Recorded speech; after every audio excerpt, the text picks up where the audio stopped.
Have you ever wondered why the Turkish and the Pakistani flags look so similar? Both draw on the same crescent and star, a symbol that dates back to Ottoman origins and became shorthand for Islamic identity worldwide.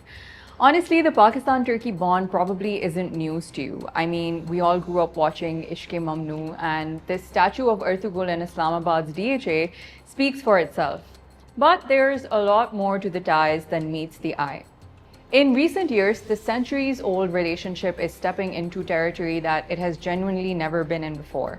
Alliance talks, quartet diplomacy, and a former Israeli prime minister publicly warning that a Turkey-Pakistan axis is a strategic threat.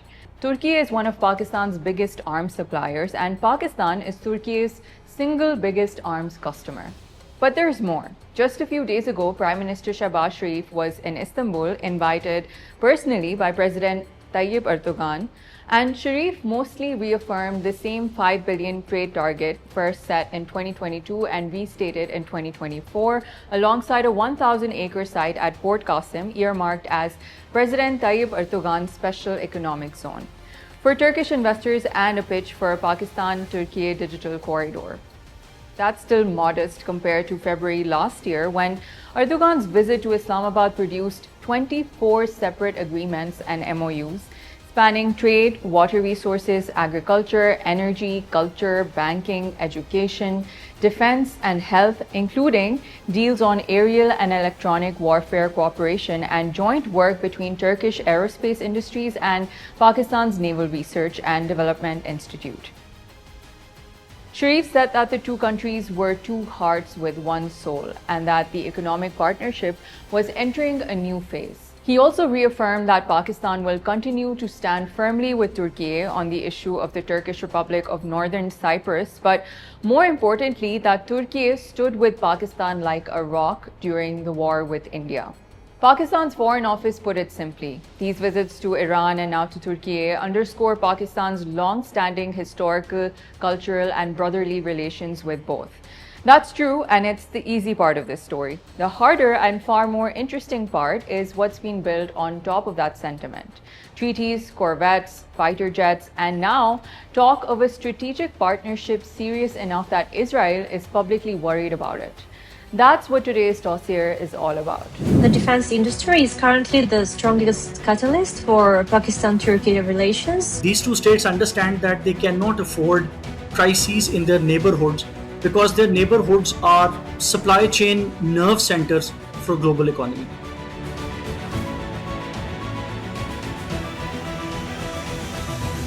So this bond predates Pakistan itself by centuries. The connection between the Ottomans and the Mughal Empire dates to 1526, when Emperor Humayun wrote to Suleiman the Magnificent, formally accepting him as caliph.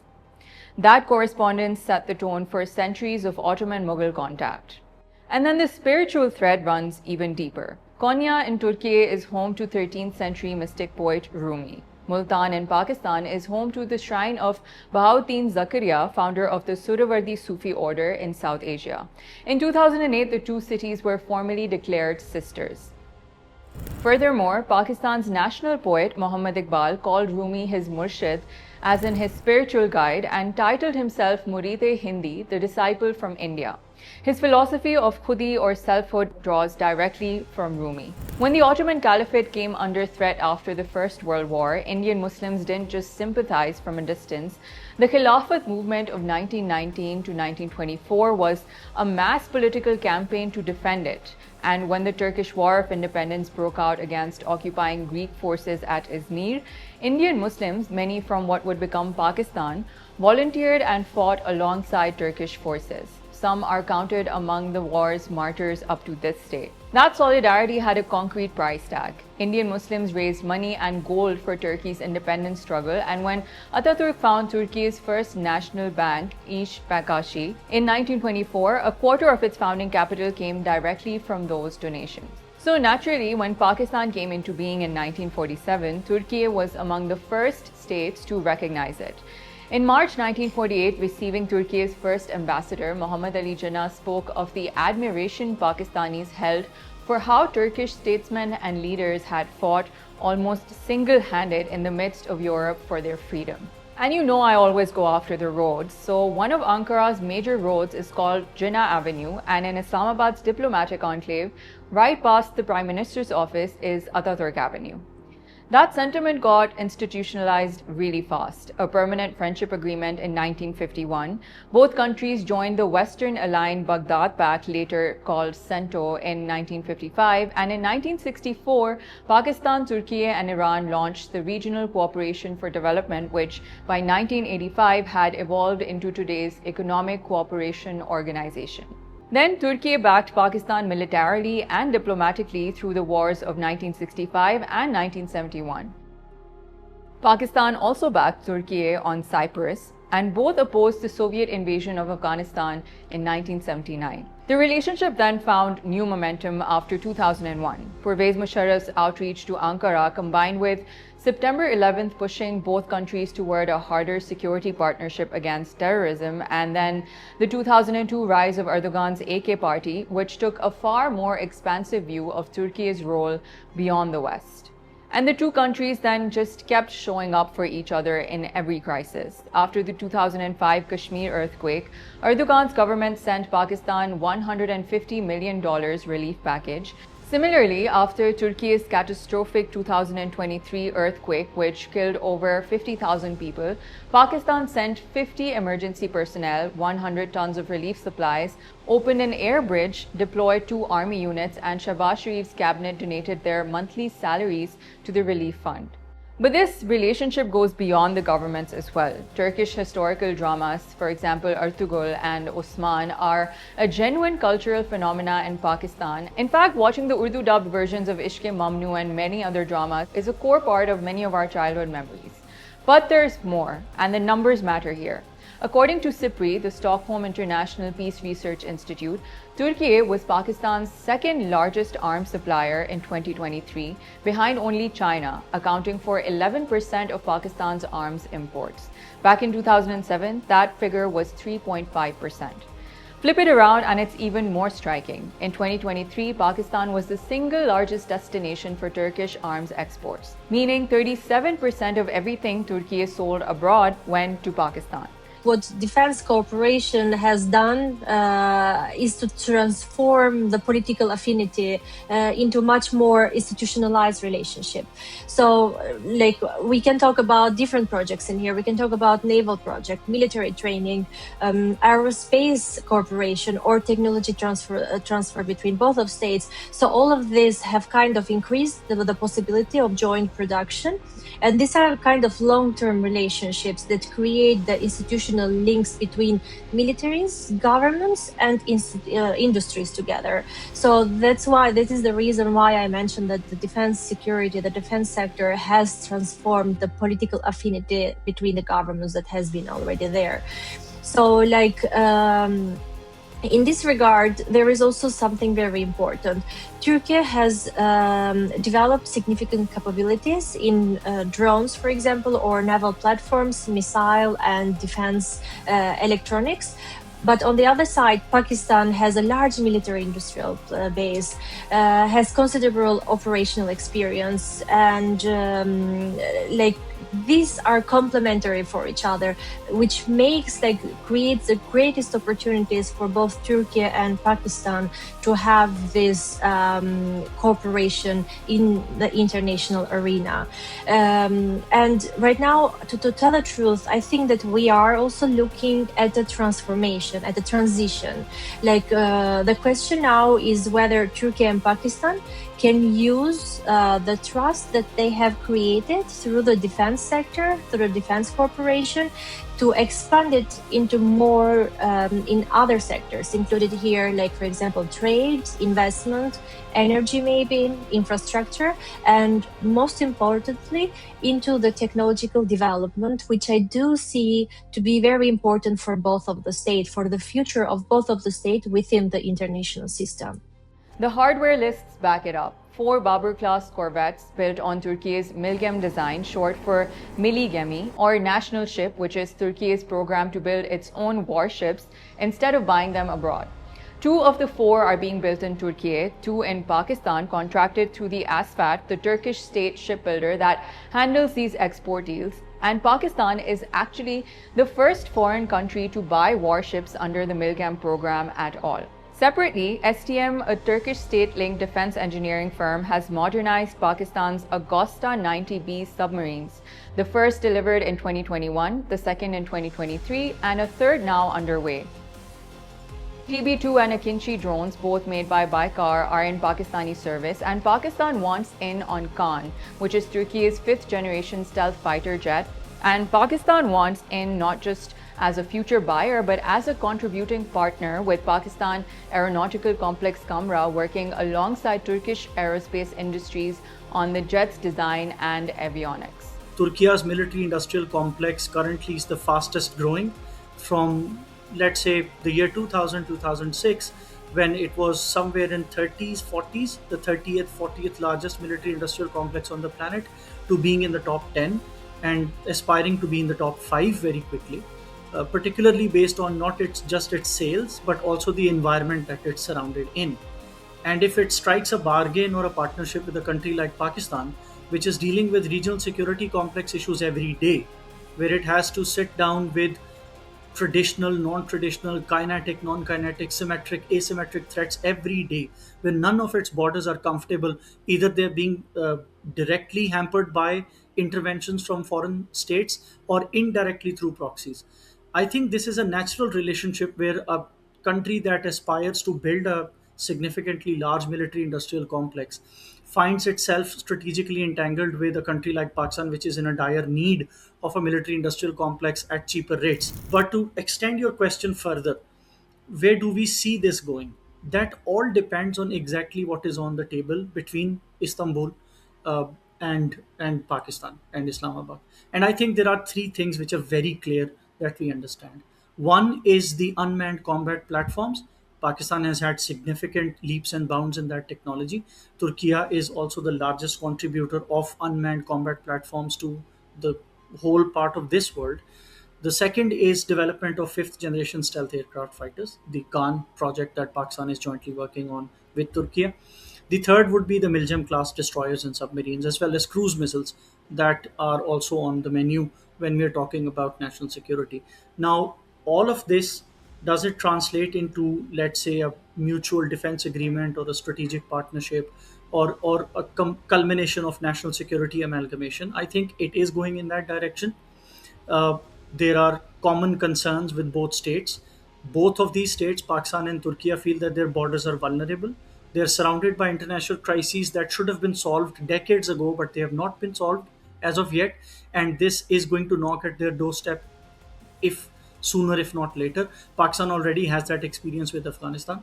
So I think they are naturally inclined to that inclination of understanding that they need to combine themselves into a strategic partnership. And this solidarity also showed up loudly last year during Pakistan's war with India after the Pahalgam attack.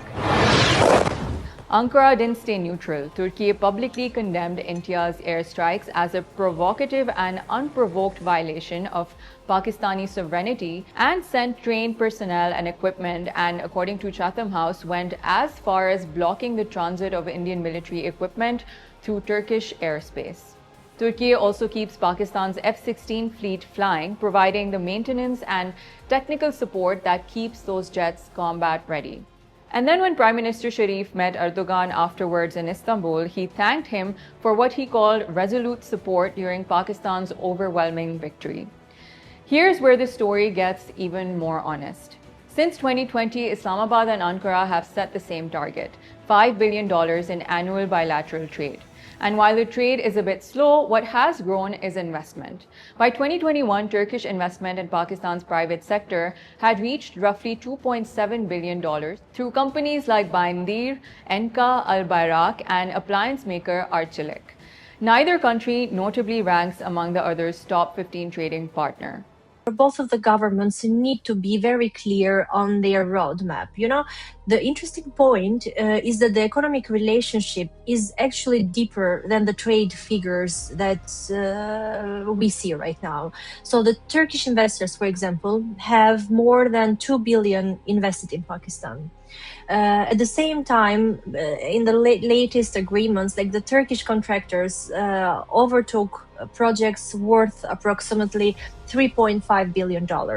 And Pakistani companies have invested around $700 million in Turkey. So the problem is that bilateral trade remains relatively narrow and concentrated, and it's like, for example, more than 63% of Turkey's export to Pakistan are focused in several different categories, like, for example, ships and floating vessels, cotton and related products, and machineries. That's why we can somehow understand that the trade relationships are largely driven by major contracts or large companies or state-sponsored projects. So we need to see a little bit more of small and medium-sized companies, financial institutions, and private sector actors being a part of these bilateral relations. But to tell the truth, the reason that why I am optimistic is a little bit that we need to change the perspective where we look at it from. And I think that the real potential in here lies beyond the conventional bilateral trade. I think that Turkey and Pakistan should be thinking about joint production and third markets. So Turkey brings industrial capabilities, technology, and access to different markets, including here European, Middle Eastern, and Central Asian markets. Pakistan, on the other hand, brings a large domestic market, brings competitive production costs and important manufacturing base and connectivity towards China and the Indian Ocean. So the real question for us, it should not only be how can Turkey sell more to Pakistan or Pakistan sell more to Turkey, but it should be what can Turkish and Pakistani companies produce together and sell it to the Gulf, sell it to the Central Asia, to Europe, to Africa and other markets. So if both of the governments focus on making kind of a transformation, a transition from trade to industrial integration, then the 5 billion target that was set by the government a few months ago would be much more realistic. So when you zoom out, their ambition is regional. Turkey also has expressed direct interest in joining CPEC itself, seeing Pakistan as its bridge into Central Asia and Western China. And then this visit lands at a genuinely pointed moment. Both countries played mediating roles around the Iran-US Islamabad MOU signed last month. And as Pakistan tries to convert that mediation credibility into economic dividends, Ankara is the first stop. For Turkiye, Pakistan is a large, willing arms customer.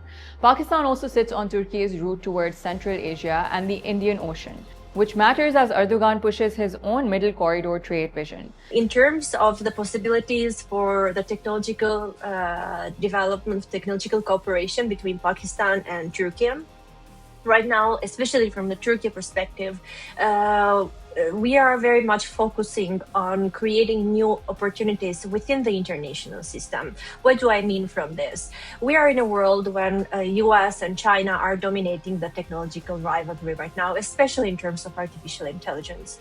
So there is a chance for middle powers like Turkey or Pakistan to come together and somehow cooperate with each other and create leverage within the international system. What does this mean? Very soon, when the rivalry between the US and China is going to intensify even further, middle powers are going to have to choose between connecting with US or connecting with China.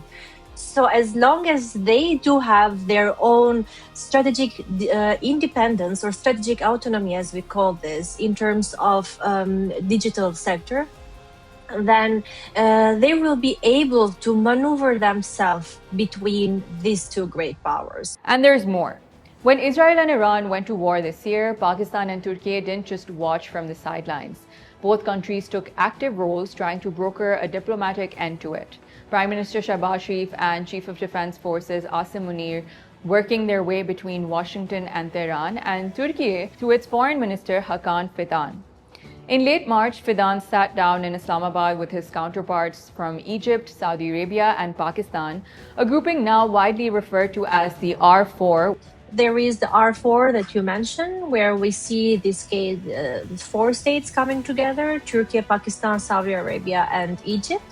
And at this point, R4, to tell the truth, cannot be considered and or cannot be described as a military alliance.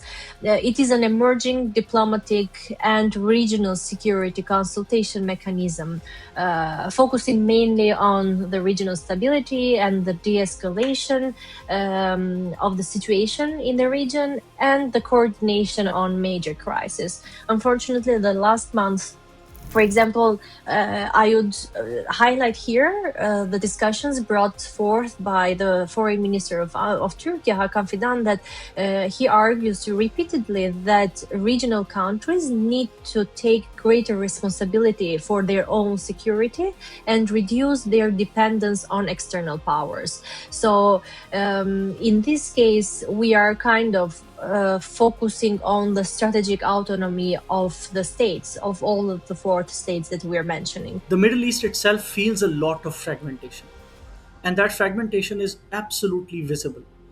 Saudi Arabia, Qatar, UAE, Iran, there are so many claimants to a power balance in the Middle East equation that the entire region has become imbalanced. And where Turkey and Pakistan are jointly connected to this region, they cannot afford this to melt down. The whole Iran US Israel debacle that we've seen in the recent months is stark evidence of what I'm saying. That it was very difficult for one state in isolation to exercise its influence on stabilizing the Middle East in a situation where partners in conflict or crisis agree not to cooperate. So it's very natural that these 2 states understand their status, not just to the extent of their own region. Now look at Turkey.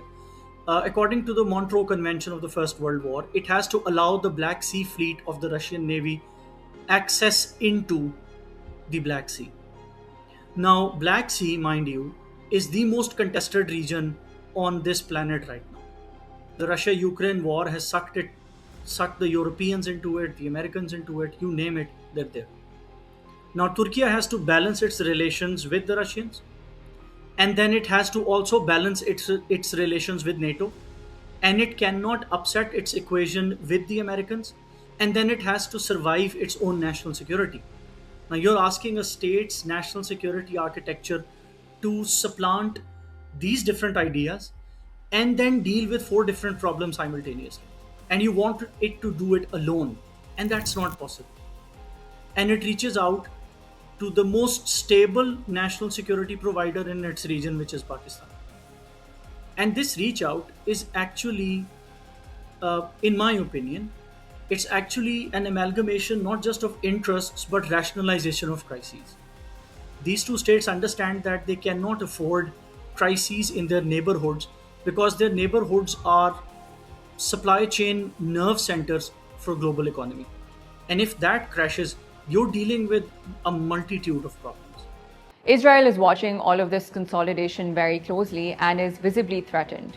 In February this year, former Israeli Prime Minister Naftali Bennett told the Conference of Presidents of major American Jewish organizations in Jerusalem that Turkiye is the new Iran, accusing Erdogan of trying to flip Saudi Arabia against Israel and build what he called a hostile Sunni axis with nuclear Pakistan. Pakistan's Foreign Office response was blunt. Asked about Bennett's remarks at a press briefing, the spokesperson said that Islamabad wouldn't comment on the statement of an official from a country that we don't recognize. So is this partnership between Pakistan and Turkey a genuine strategic axis, or is it just regular diplomacy? The honest answer is both, depending on what you measure. The defense relationship is real and structurally deep. Turkey now supplies more of Pakistan's weapons than at any other point on record, and Pakistan absorbs more of Turkey's arms exports than any other country on earth. The historical and emotional bond is real as well, as we all know. And this year, it's acquired a new dimension entirely. quartet diplomacy on Iran, hedging talk on a trilateral defense pact, and enough Israeli anxiety about it to call Turkey the new Iran. Although it's worth pointing out that the trade numbers haven't caught up yet. Istanbul this month reaffirmed the same $5 billion target for a fourth year running. But that's arguably the easiest gap left to close, and certainly not the hardest. The two countries have already done the difficult part. They've built real trust in defense, real coordination in diplomacy, and now a real seat at the table shaping what comes next in the Middle East.